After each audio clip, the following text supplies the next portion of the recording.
जनाब उमर अब्दुल्ला साहब के चेयरमैनशिप में लेजिस्लेचर पार्टी की मीटिंग हुई, जिसमें अलायंस पार्टनर्स, चाहे वो कांग्रेस हो चाहे वो इंडिपेंडेंट हो, वो सब लोग इसमें शामिल थे।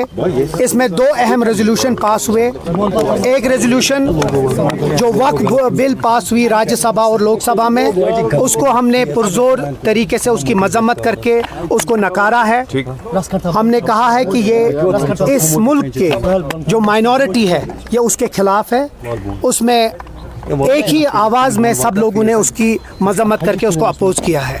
नंबर दो, जो दूसरा रेजोल्यूशन पास हुआ है उसमें हमने ये कहा है कि जो यहाँ का मैंडेट जो बढ़ चढ़ के हिस्सा लोगों ने लिया है अक्टूबर के इलेक्शन में, जिसमें top leadership of this country उन लोगों ने तारीफ़ की है यहाँ के इलेक्शन के और यहाँ के वोटिंग की, उस चीज़ को अगर कोई नकारता है या उसको अंडरमाइन करता है तो वो लोगों की जो मैंडेट है उसकी इज्जत नहीं करता है। हमारे बार बार हम यही कहते हैं कि जो यहाँ की जो मैंडेट है उसकी इज्जत करनी है, चाहे वो कोई भी हो, किसी लेवल के भी हो।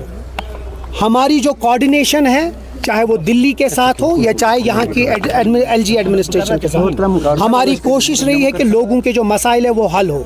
हमारी कोऑर्डिनेशन या हमारी चुप्पी को हमारी कमज़ोरी न समझे।